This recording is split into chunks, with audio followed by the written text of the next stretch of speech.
analisis.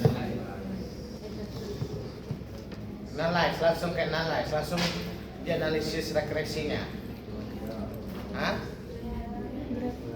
Graph. Apa? Pertama kita cek dulu apakah kita mau menggunakan regresi linear ya. Kita cek dulu apakah pola datanya itu sudah linear atau tidak. Ya. Pertama langkahnya klik graph, legasi dialog, getter,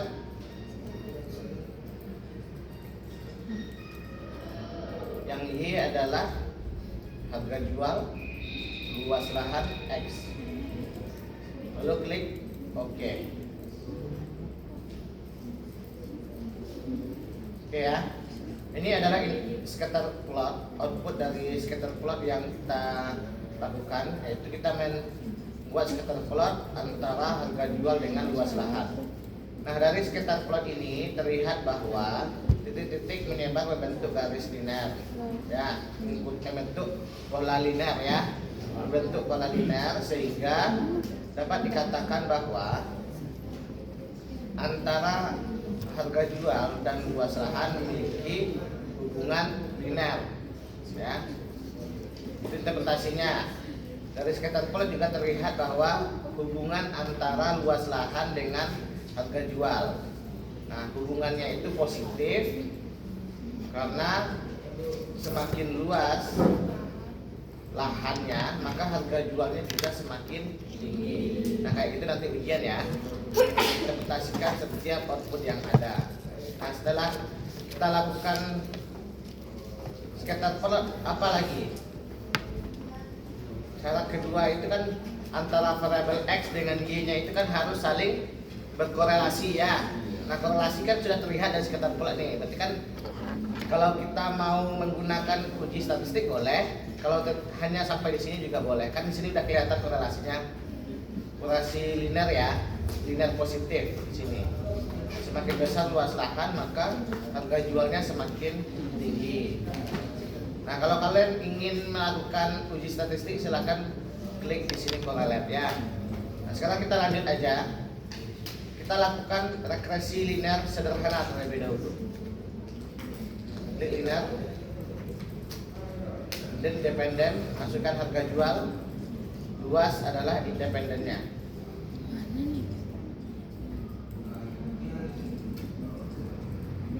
Sudah? Lalu klik OK. Nah, di sini ada beberapa metode sebelum ke OK ya. Ada beberapa metode di sini, ada stepwise, backward, forward. Nah, kemudian kita tidak, kalau kalian mau menggunakan metode pemilihan terbaik modelnya, silahkan diklik-klik di sini. Nah, ini kita karena hanya ada satu variabel ya, jadi kita tidak bisa melakukan pemilihan model terbaiknya. Jadi kita langsung menggunakan ini saja. Lalu klik OK. Maka outputnya ini keluar output ya.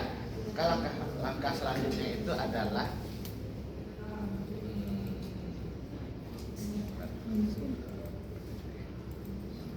terus oke, langsung oke.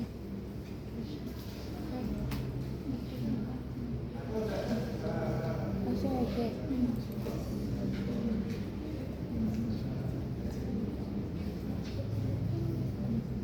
Input apa tuh kemarin gimana? Ini terus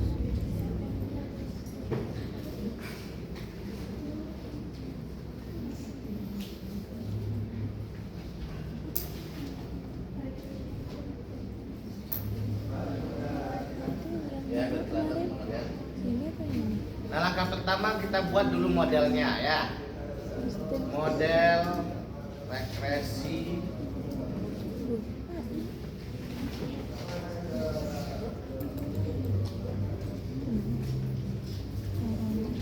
ini ada kelihatan regresi linear sederhana. Dari mana untuk membuat modelnya? Kita lihat dari output yang mana. Dari output yang mana?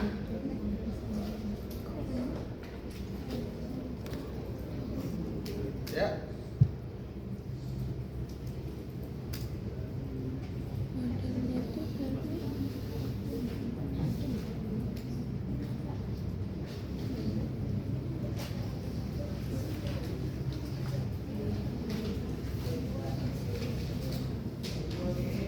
tahu dari mana melihat modelnya? Oke. Melihat untuk membuat model kita melihatnya dari output koefisien. Ya, perhatikan yang di slide koefisien nih ya. Di sini kan ada ANOVA, summary, koefisien. Nah, yang kalian lihat itu adalah koefisiennya. Model umumnya seperti yang sudah saya tuliskan di depan. Y sama dengan, sehingga ini kita buatkan. Mana yang B0-nya? Dan jadi B0 apa? Dari koefisien ini, mana yang menjadi B0? 98,248. Itu ya, itu B0-nya. Yang konstan di bagian B ini adalah koefisiennya. Konstan itu adalah koefisien untuk beta 0 atau B0. Kemudian untuk yang luas ini adalah koefisien untuk variabel X1-nya. Ya, berarti karena di sini tandanya itu tambah ya. Ini kan positif nih, luas nih kan. Positif 0,110, maka kita positif kali positif kan positif ya. 0,110 X1 tambah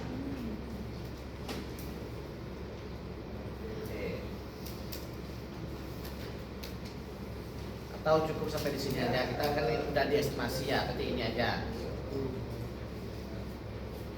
Paham? Ada yang nggak tahu cara membuatnya? Paham semua? Paham nggak? Paham ya? Oke, saya ulangi.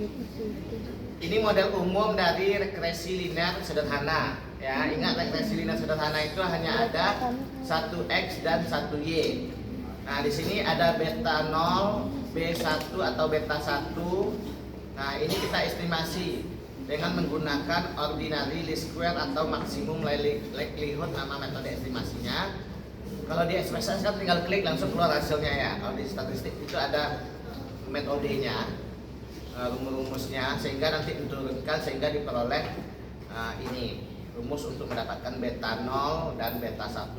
Nah, beta 0 itu diperoleh dari konstan ini. Melihat bagian koefisien, bagian kolom B, yang bagian konstan, baris konstan itu adalah beta 0.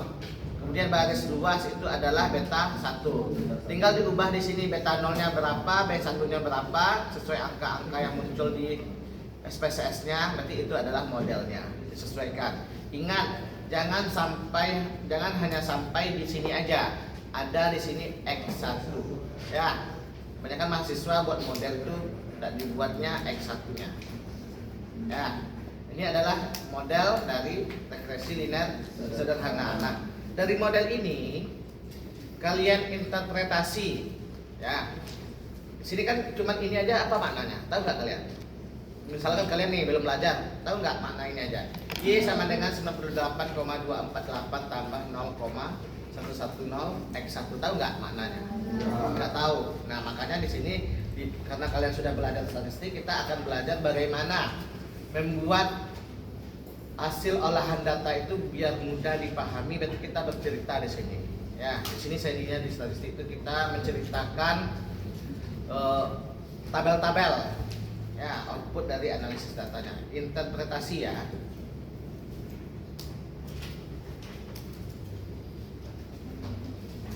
Satu, nilai koefisien B0 sebesar 98,248. Artinya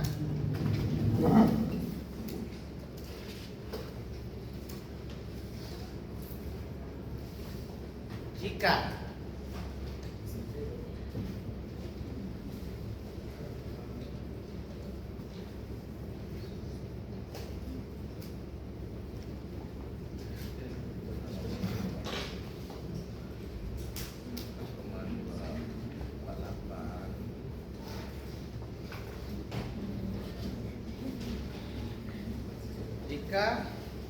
variabel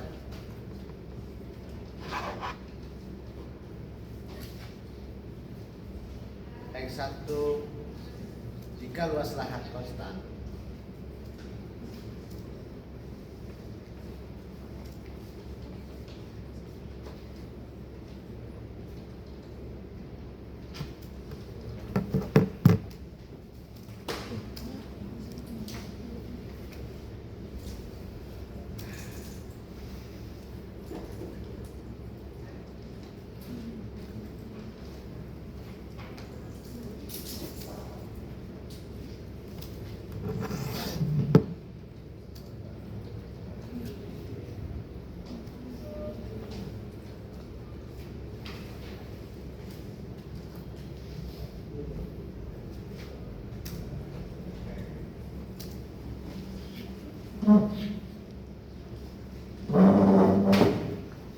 Contohnya apa tadi?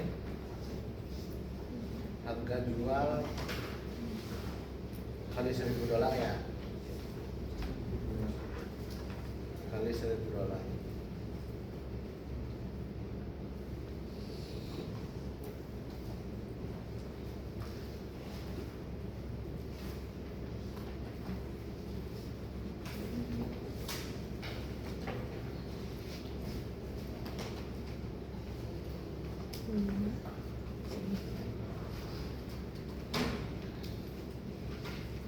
Kenapa hilang komanya? Hilang komanya kenapa? Karena dia kali 1.000, lihat seribuannya, ya. Kan dia kali 1.000, berarti harga jika luas lahannya itu 0, maka harga jual rumahnya sebesar $98.248. Kita secara umum interpretasinya ya. Saya buatkan interpretasi secara umum dulu.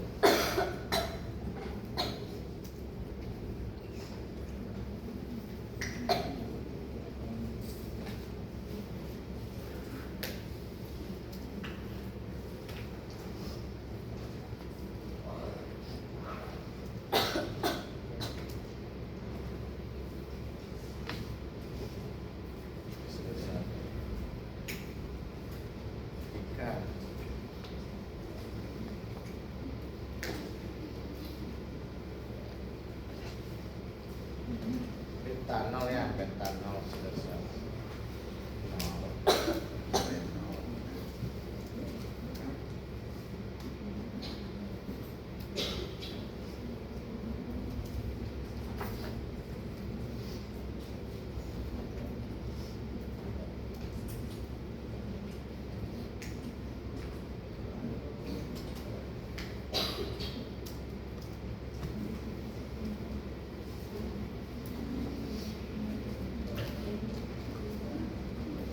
Secara umum ya, label Y sebesar beta 0.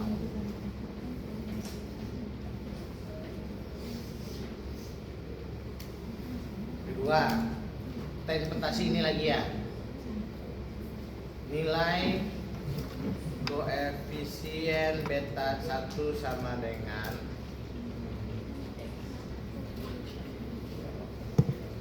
beta 1 sama dengan 0,110. Kita fokusnya sebenarnya di poin 2 ini aja, ini tidak usah sebenarnya.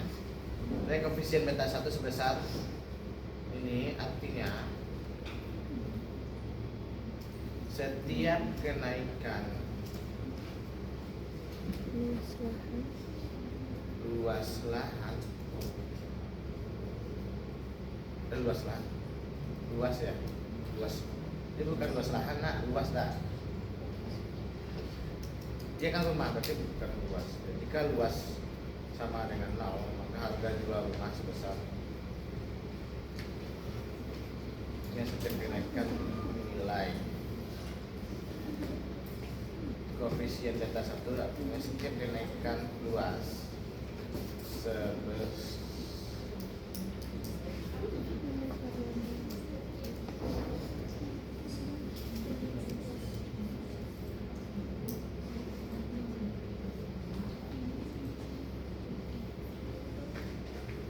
kaki persegi ya, satuannya kaki persegi. Berarti setiap kenaikan setiap bertambahnya luas, bukan kenaikannya bertambah kan sama sebenarnya kan, disesuaikan dengan variabelnya bertambahnya luas sebesar 1 meter kaki, 1 kaki persegi, maka akan meningkatkan harga jual rumah sebesar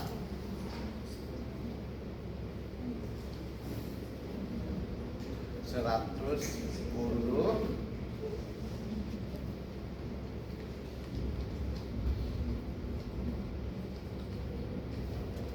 dolar.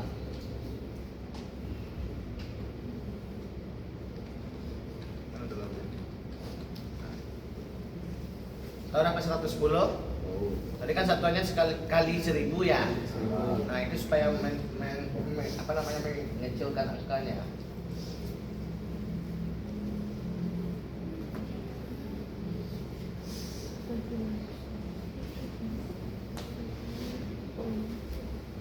Interpretasi secara umumnya untuk beta 1, setiap kenaikan beta 1 sebesar B1 maka akan meningkatkan Y sebesar beta 1 satuan. Satuannya apa dibuatkan di sini?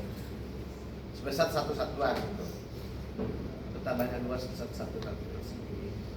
Nah, kalau secara umum setiap bertambahnya X sebesar 1 satuan, nah, maka akan meningkatkan Y sebesar beta 1.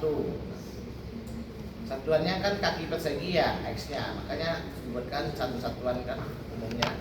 Dibuatkan 1 kaki persegi. Paham sampai interpretasi?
Paham ya?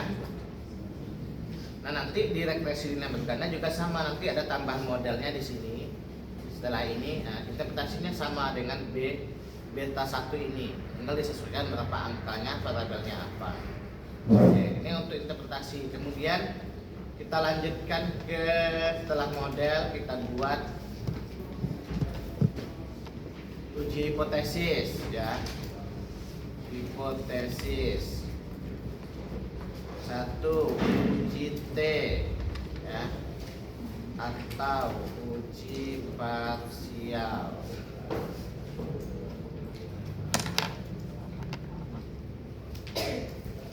H0-nya, hipotesisnya apa? Hipotesis H0 titik 2.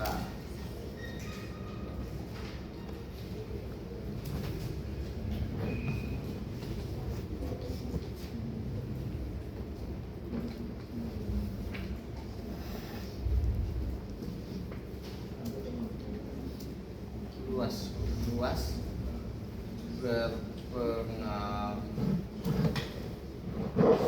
signifikan terhadap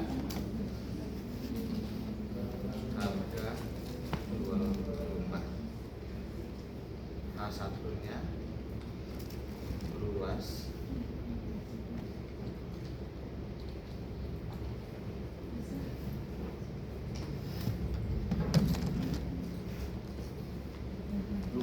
tidak disebut tidak ya, tidak berpengaruh signifikan luas ini. Luas rumah aja, dia kan luas rumahnya, bukan luas rumah.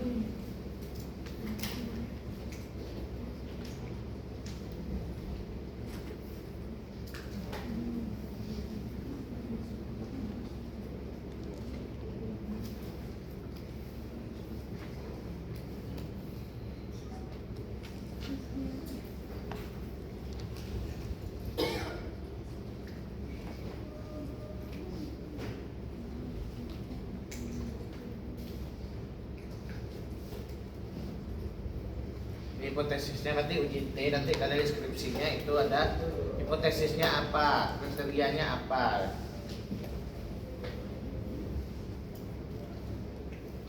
Kriteria tolak H0 jika nilai p-value kecil dari alfa ya.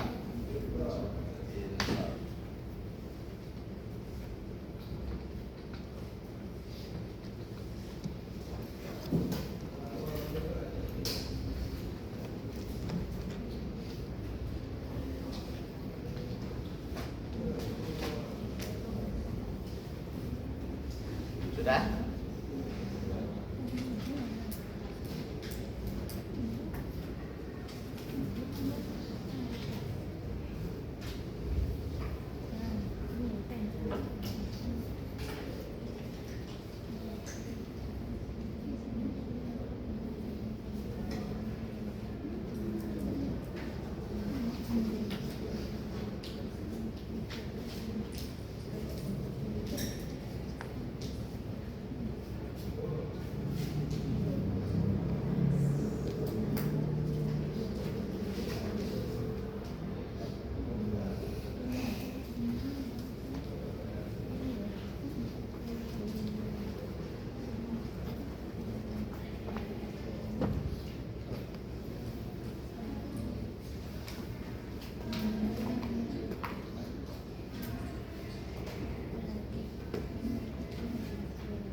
Sudah?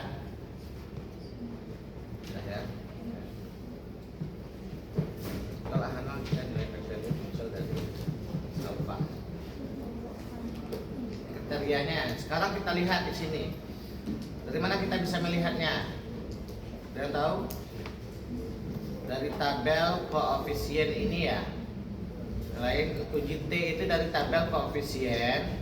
Lihat variabel X-nya. X-nya apa tadi? Luas ya. Nah, lihat di bagian luas, di baris luas, lihat kolom T atau kolom signifikansi. Ya, sini yang saya buatkan itu adalah p-value-nya, berarti nilai signifikansinya. Ya, p-value itu adalah nilai signifikansi. Nah, bisa juga dengan menggunakan T, atau saya buat ya atau bukan dan ya. Sering saya temukan mahasiswa itu membuat dan ya, padahal salah satu bukan. Kalau dan berarti kan keduanya. Nah, harus terpenuhi keduanya. Beda dengan atau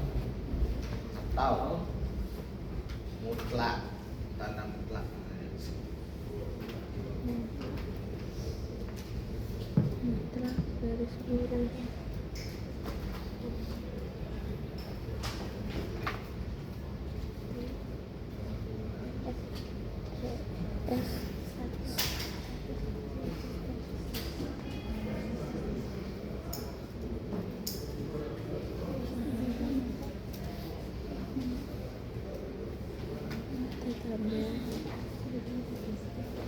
Tabel.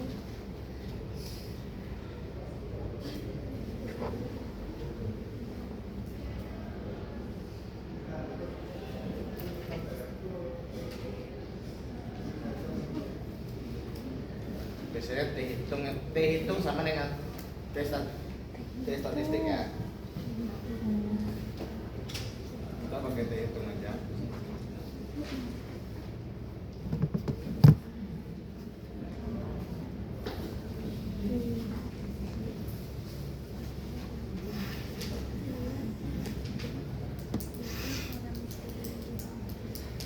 Kurang apa nih?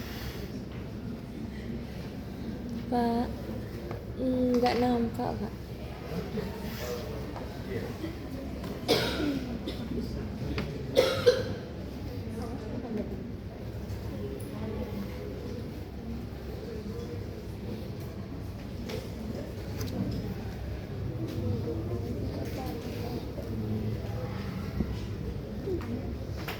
Sudah?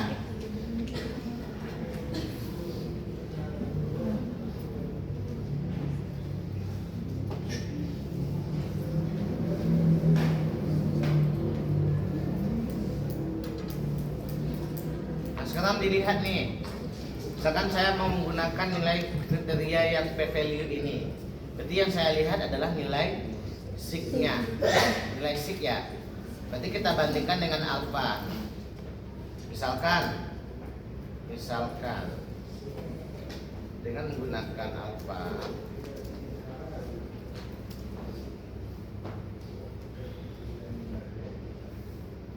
tingkat kesalahan sebesar 5%, maka diperoleh nilai p-value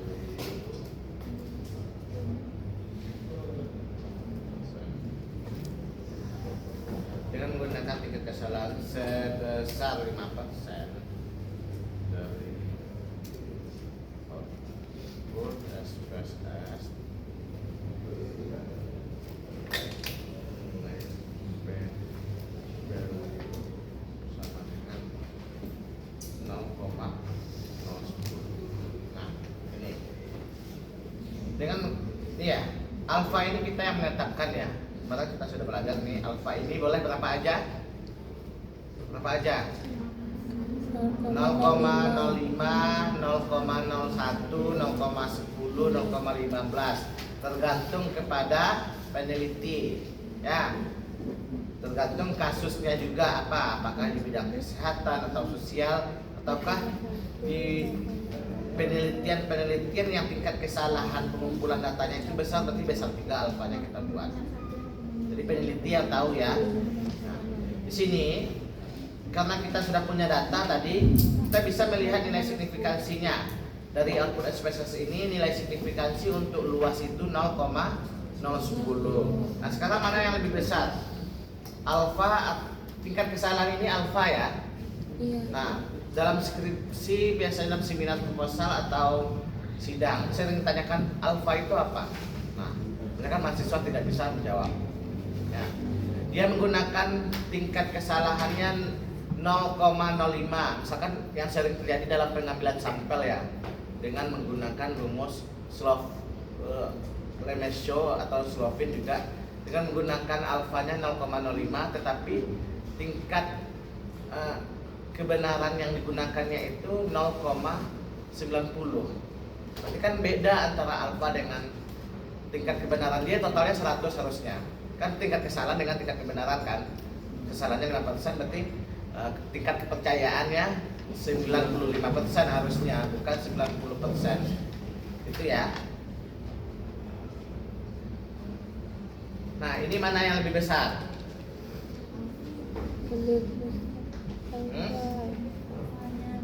Alfa.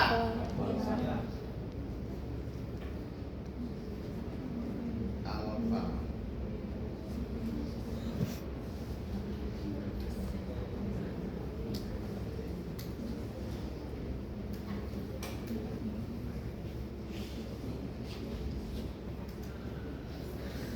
Alfa, mana yang besar?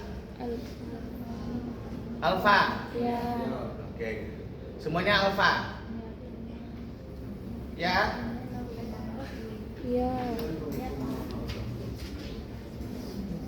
Berarti alfa 5% berarti kan 0,5.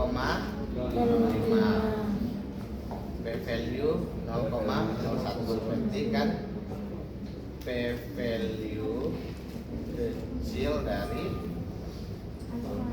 alfa. Udah ya. Nah, berarti kesimpulannya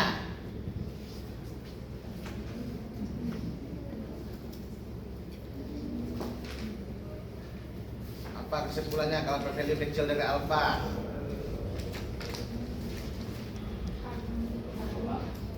H0 ditolak, H1 diterima. Maka ya, maka H0 ditolak. ditolak. Artinya apa artinya? Luas lah. Luas rumah Tidak berpengaruh signifikan terhadap pada harga harga jual. jual rumah. Tidak terima nol. Kan dia tolak. Berarti tolak H0 ditolak, berarti yang diterima adalah H1. Berarti kesimpulannya luas rumah berpengaruh signifikan terhadap harga jual.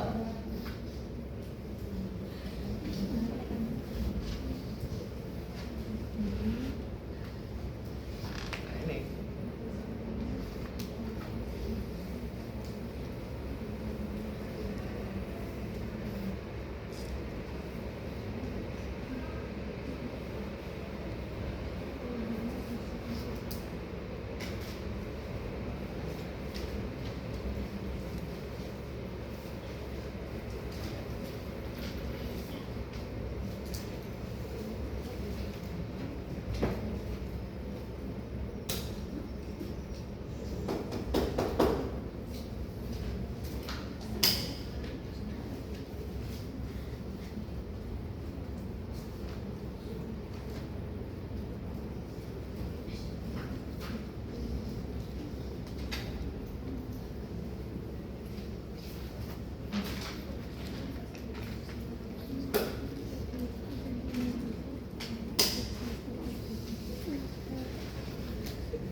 Sudah?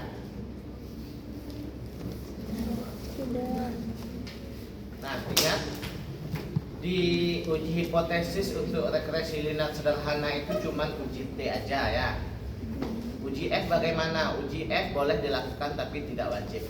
Ya. Kenapa? Karena kan uji F itu kan gunanya untuk menguji pengaruh variabel itu secara simultan ya, secara bersama-sama.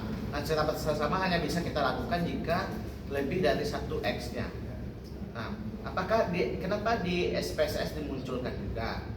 Ya, dia boleh dilakukan, boleh tidak. Ya. hasilnya akan sama dengan uji T. Coba kita perhatikan. Nilai signifikansinya 0,10 sama. Jadi boleh kita lakukan, boleh tidak ya. Tidak wajib. Jadi di sini kita teruskan tidak usah kita lakukan uji T ya, karena ada nilai sederhana. Uji T sudah. Kemudian yang kita lihat lagi adalah koefisien determinasi.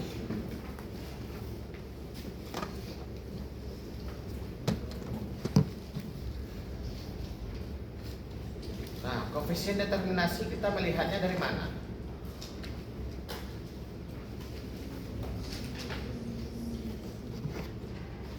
Model summary ya. Yang kalian lihat adalah nilai R square-nya. Ya. Ada yang menggunakan adjusted S square, ada yang menggunakan S square. Kalau saya lebih senang menggunakan yang S square. Ya. Kalau menguji nanti kalau sama Bu Ayu lebih senang menggunakan adjusted S square.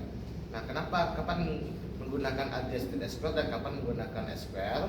Nah, sebenarnya untuk adjusted S square dan S square ini masing-masingnya memiliki kelemahan dan kelebihan ya. Nah, untuk S square ini dia akan berubah seiring adanya penambahan sampel dan variabelnya. Kalau di S square ini tidak berpengaruh ya. Ya. Kalau di adjusted ya, kalau saya lebih senang menggunakan yang S square. Mungkin karena dari awal-awal kuliah dari S1 S2 yang dilihat itu S square biasanya saya. Nah, nilai S square sebesar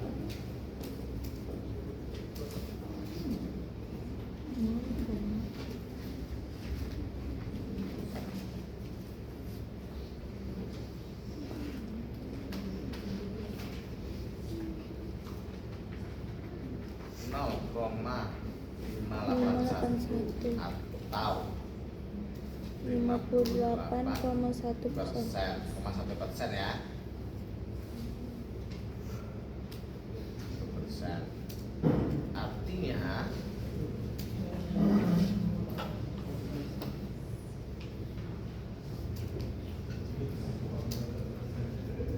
mampu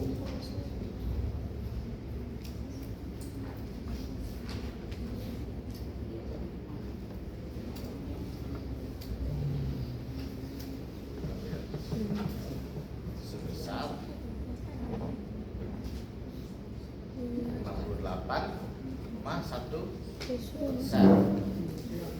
Sisanya dijelaskan oleh berapa? 100 kurang 58 berapa? 1,9%. Dijelaskan oleh variabel independen lain selain luas rumah. Nah, ini interpretasinya.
Sudah?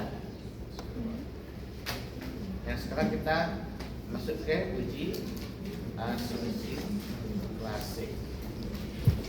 Satu, uji normalitas.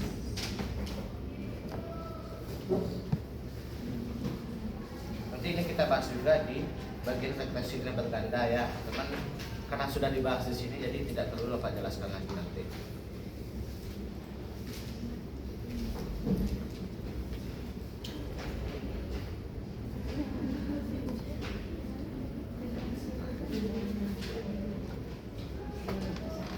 Uji asumsi klasik.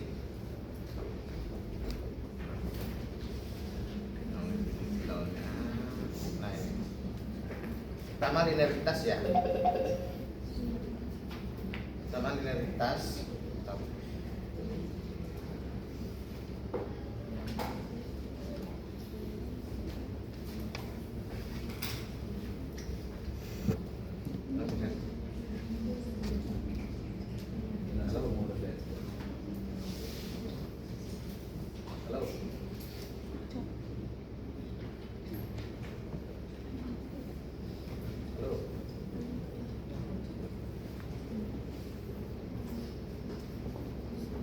Sinyal sini ya.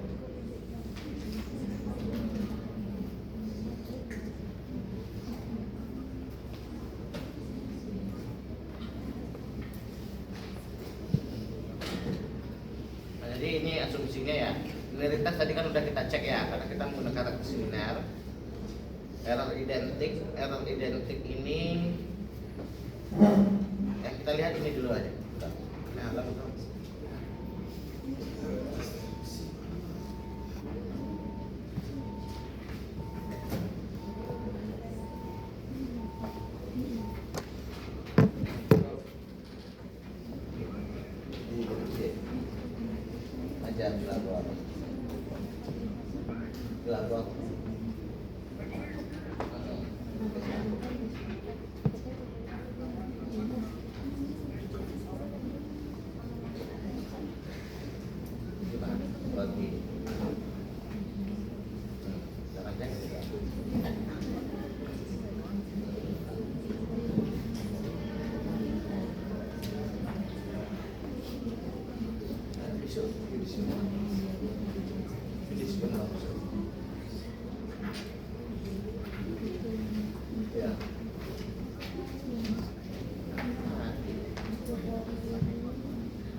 khair tentang kalau tahu pas kalinya saya ada acara ada undangan dari bawah.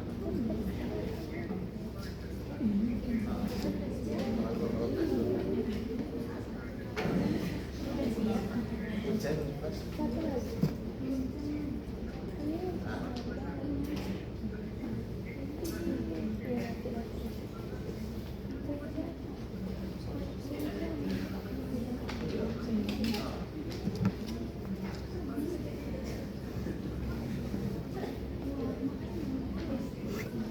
Dari samping tadi ya. Kita selama namu Indonesia yang lain saya.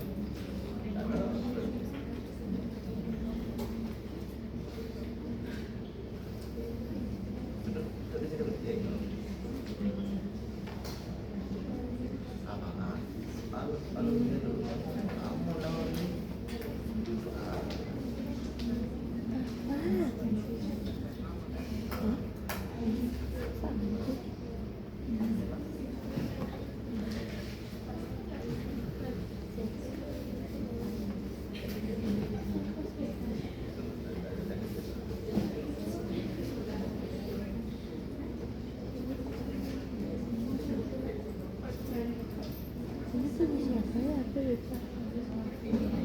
Tergantungan tadi satu produk yang dikasih.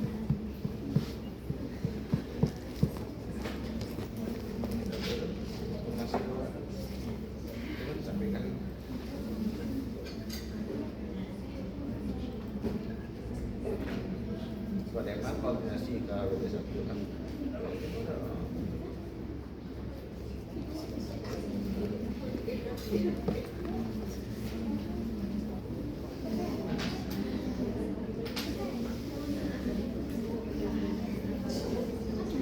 Apakah S3?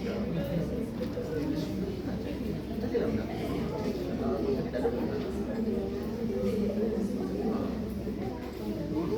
Tujuan Indonesia. Tujuan Indonesia.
Nama apa? Aku belum lupa.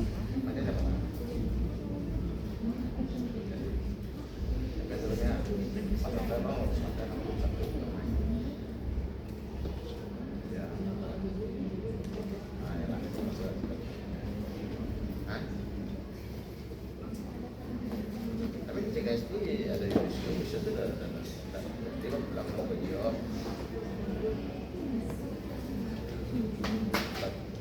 cari undangan dulu.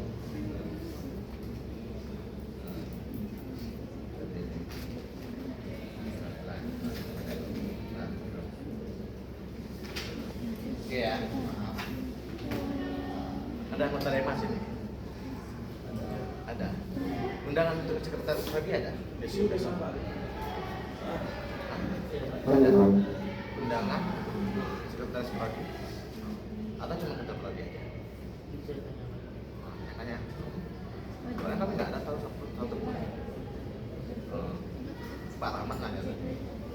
Ya.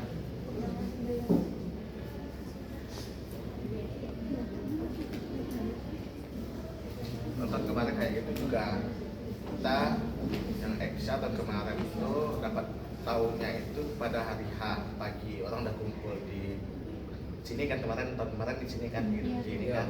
Nah, kita baru tahu, jadi kita akhirnya saya nggak datang waktu itu. Kebetulan kita prodi datang sekarang di kampus gitu. Karena nggak ada koordinasi WD 1 pun juga nggak ada pas kita rapat kemarin ini kita rapat nggak ada ngomong kayak prodi kan. Besok yudisium WD 2 aja nggak tahu.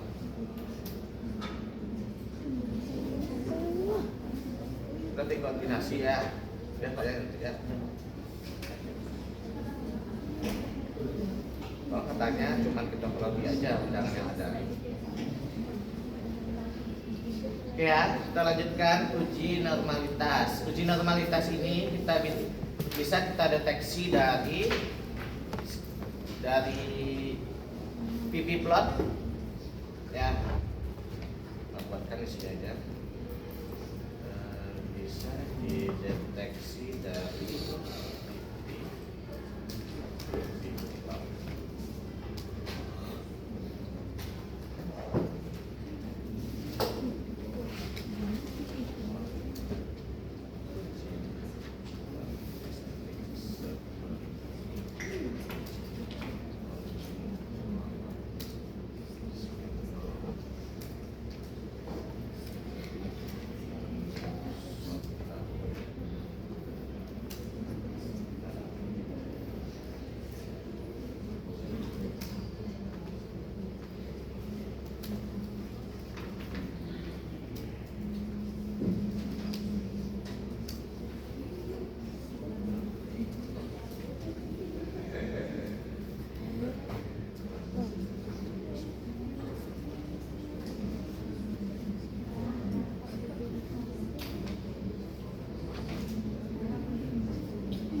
Pertama, kita akan melakukan uji normalitas dengan menggunakan deteksi PP plot ya. Ini sebenarnya bisa kita lakukan langsung tadi pada saat kita melakukan analisis statistik. Ini ya. Tadi kan tidak ada kita centang PP plot ya. Nah, sekarang sebenarnya bisa kita centang di sini bagian plot.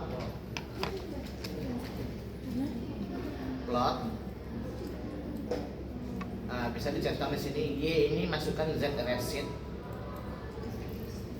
X masukkan Z predict ya. Kemudian normal ini centang, ini untuk mendeteksi apakah berdistribusi normal atau tidak. Histogram juga bisa untuk mendeteksi normalitas atau tidak. Coba kita centang aja.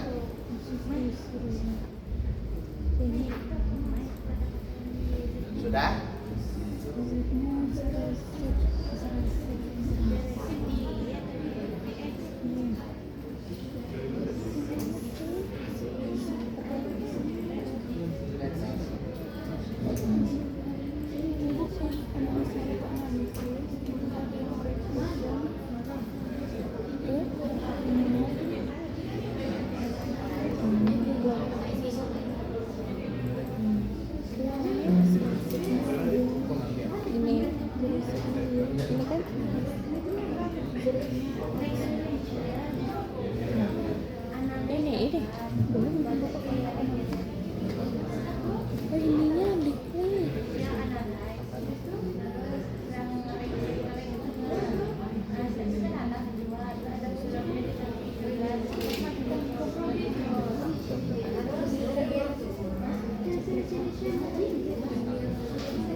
Udah? Klik continue lalu klik OK. Maka akan muncul outputnya. Nah ini. Ini aku oke aja. Ini ya. Ini adalah normal PP plot, lihat paling bawah. Wow. Muncul ya. Ini normal PP plot. Lihat judulnya normal PP plot of regression standardized residual. Nah, kriterianya ini kalian catat aja ya, saya nggak mencatatkan. Jika titik-titik menyebar mengikuti garis diagonal, jika titik-titik menyebar mengikuti garis diagonal, dia lebih rapat nanti kan, lebih mendekati garis diagonal, maka asumsi normalitas terpenuhi.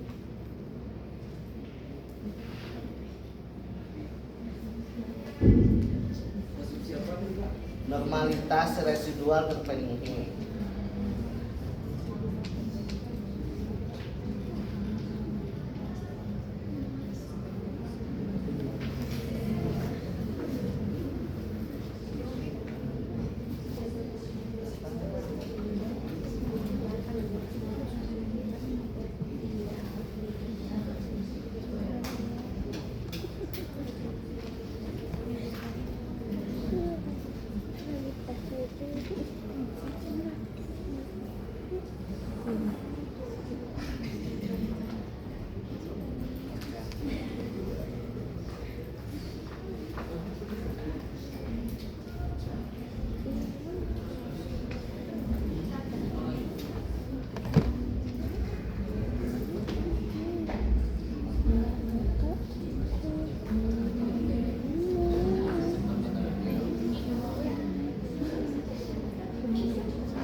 Harga jual independen.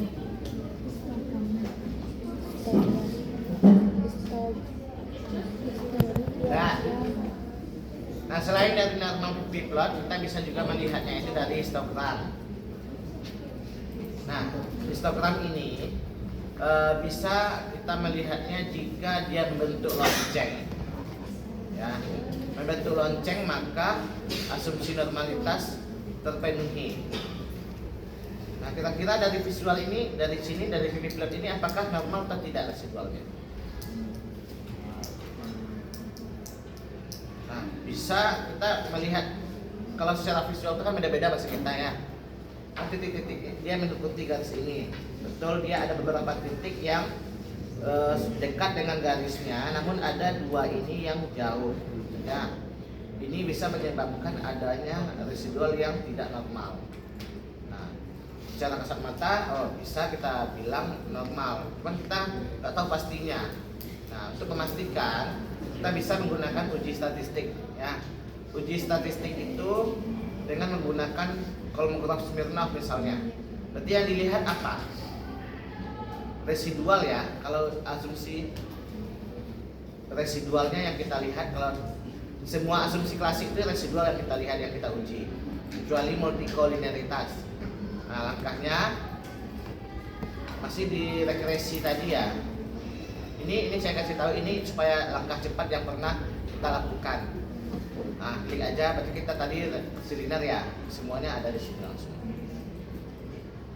Pilih statistik ini, di bagian save ya, save, centang unstandardized residual.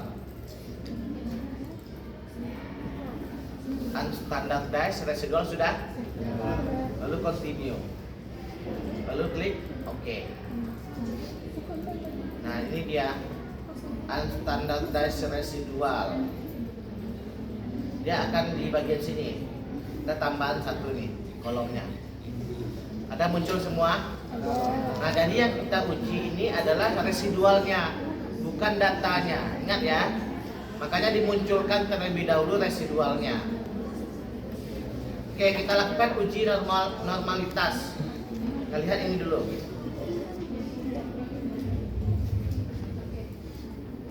Nah ini error berdistribusi normal, berarti error itu kan epsilon ya, berarti residualnya atau sisaannya, bukan datanya yang normal ya. Nah, sekarang kita lakukan uji Kolmogorov Smirnov. Misalkan klik analyze,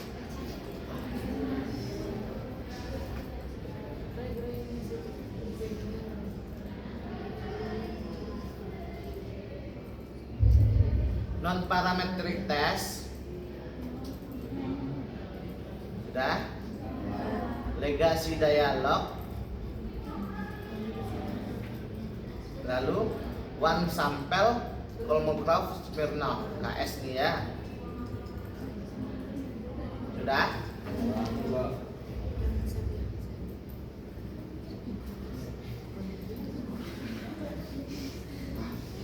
Sudah ini, lalu klik unstandardized, pindahkan ke sebelahnya.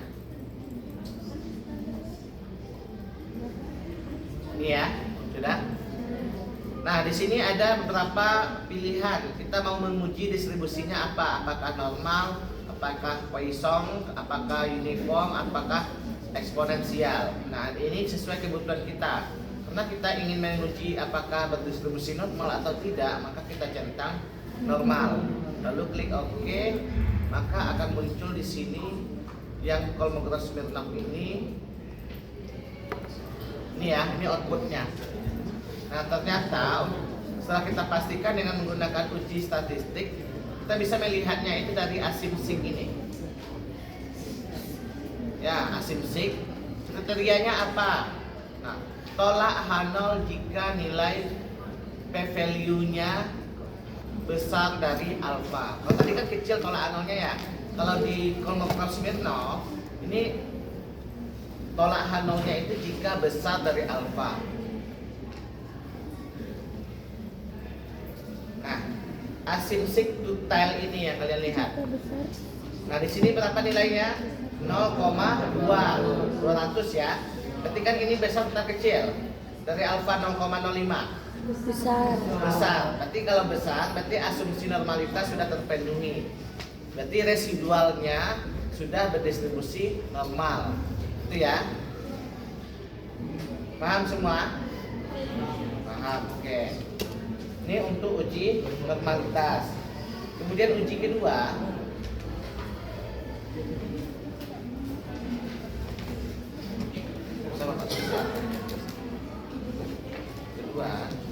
uji normalitas. Uji heteroskedastisitas.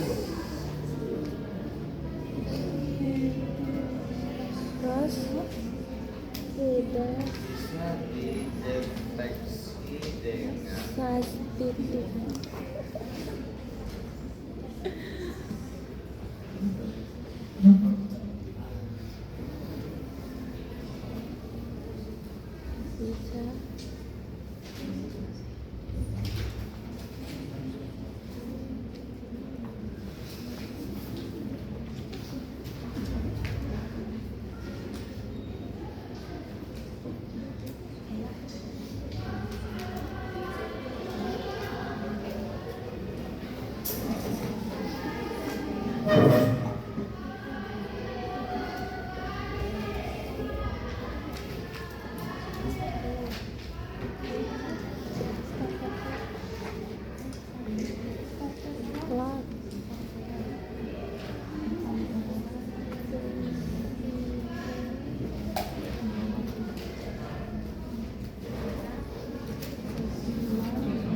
regresi berganda tanpa Bapak jelaskan sebenarnya kalian udah bisa tuh.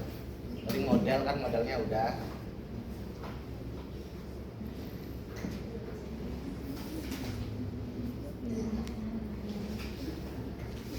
Kalian udah kuliah habis nih? Ada?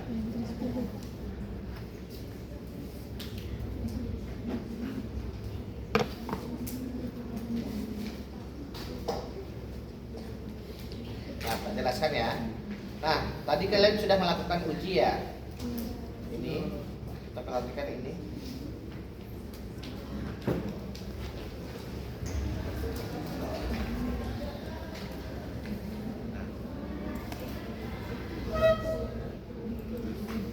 Tidak kelihatan ya.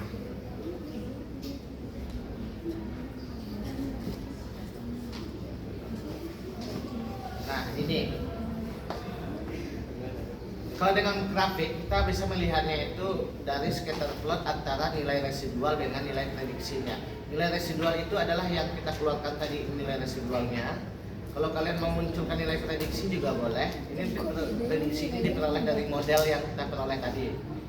Ya, Y sama dengan 98, sekian ditambah 0,10 tadi ya, 110 tambah berapa?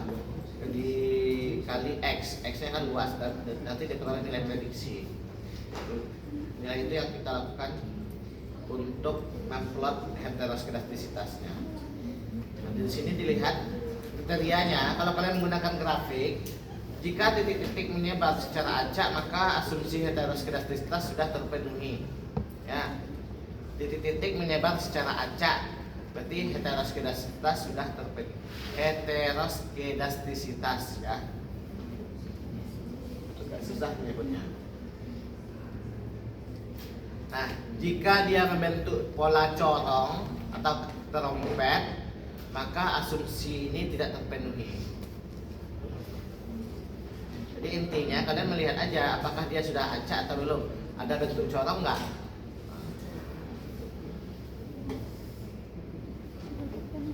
Tidak terpenuhi kalau bentuk menyebar ya terpenuhi.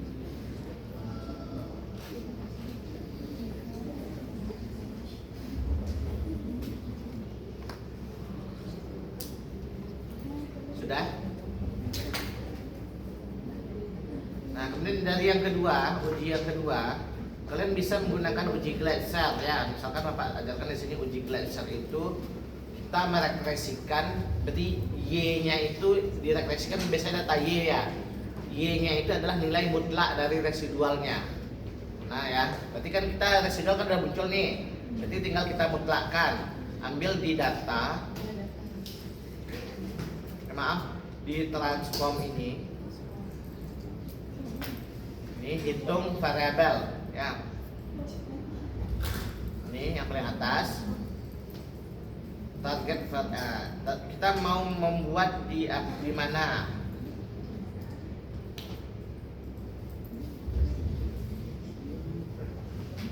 Nah, ini kita isi dulu ya. Sama dengan cari lot di sini. Apa namanya? ABS ya. Ketik aja. Kita berarti kan mutlak ya. Mutlak itu kan absolut ya. Absolut dari nilai residualnya. Langsung aja berarti ini tentang tutup kurung.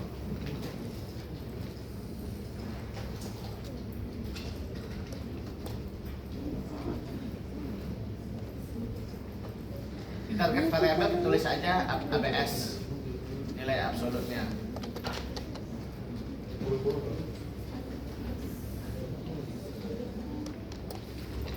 Di numeric expressionnya ABS, klik buka kurung, klik unstandardized itu nanti dia muncul res 1 di sini. Sudah? Tutup kurung ya. Nah, lalu klik OK. Maka dia di bagian ini akan muncul nilai mutlaknya. Ya. Ini beda, kenapa beda? Karena kan di bagian ini dia bikin 2, sekarang kan 5 tuh kan. Kita buat 5 juga bisa, tidak masalah. Nah, berarti negatif ini udah jadi positif ya. Lalu kita lakukan regresi. Ambil regresi linear tadi lagi, Y-nya tadi kan harga jual dia. Nah sekarang diubah ke ABS yang nilai absolut tadi sebagai Y-nya, X-nya tetap. Uji Gletser itu berarti kita meregresikan nilai absolut residual dengan variabel X. Sudah?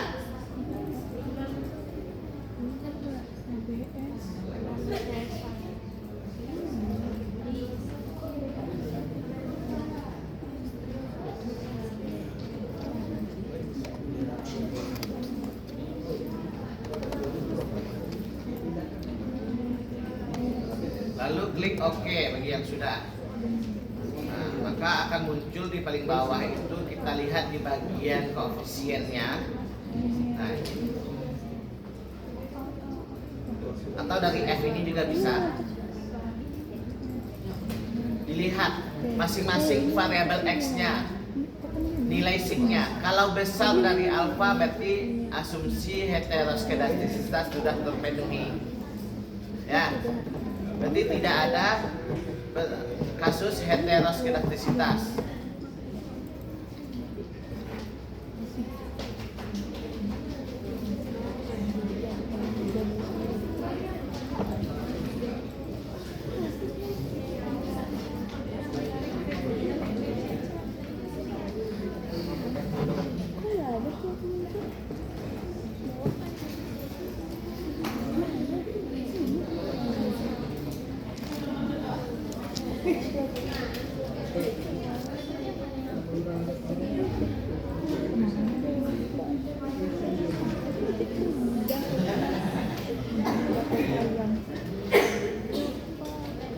Sudah?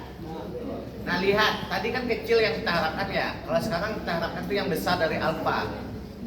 Kalau kita menggunakan uji Gletser ya, itu namanya uji Gletser. Kita meregresikan absolut residual dengan Y, dengan masing-masing X, dengan X-nya. Nah berarti kalau besar dari alfa, berarti asumsi heteroskedastisitas sudah terpenuhi. Ya, berarti sudah homogen variansi dari residualnya. Nah kemudian uji yang ketiga, yang terakhir ya, autokorelasi ya, cara mendeteksi.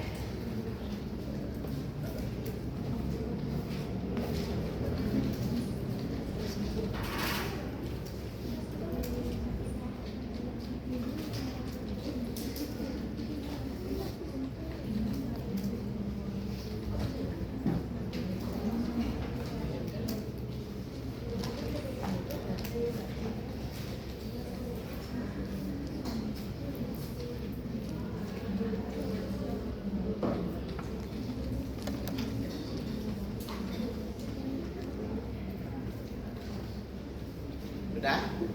Sekarang kita praktekkan ya. Kita praktekkan untuk yang ACF ya, plot ACF. Nah untuk ACF langkahnya, pilih graph.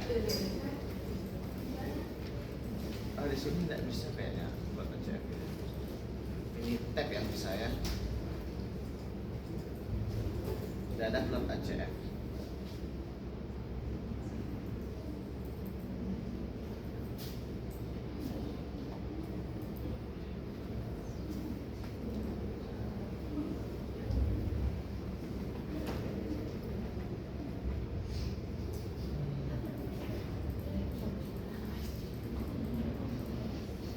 Time series ya, ada time series ini. Coba lihat mana time. Nggak forecasting. Ya. Autocorrelation ya. Pilih forecasting. Jadi ini menu statistik ya. Udah, forecasting. Pilih autocorrelation. Masukkan mana yang mau diuji. Yang diuji adalah residualnya ya. Berarti yang pertama tadi, standar yang pertama. Sudah? Pindahkan. Ini optionnya apa sih ya? Oke.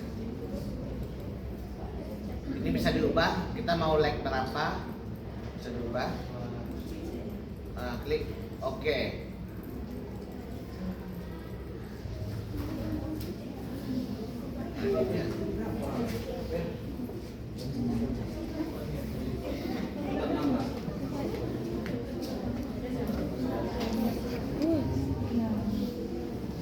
Coba kita perbesar leg-nya ya. Coba ini ubah 50 misalnya.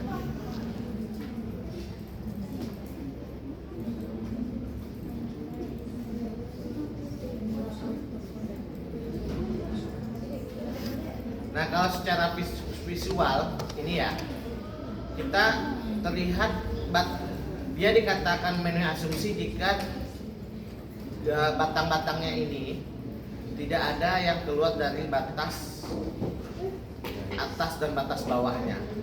Ya, ini kan ada keluar nih ya, tapi ini tidak terpenuhi. Berarti tidak terpenuhi, apa langkahnya? Kita transformasi. Ya, cara mengatasi data yang tidak memenuhi asumsi itu salah satunya dengan transformasi data. Ya. Nah ini untuk ACF ini kita sampai hari ini kita mendeteksi ini aja dulu. Cara mengatasinya nanti kita pelajari di pertemuan berikutnya. Ya.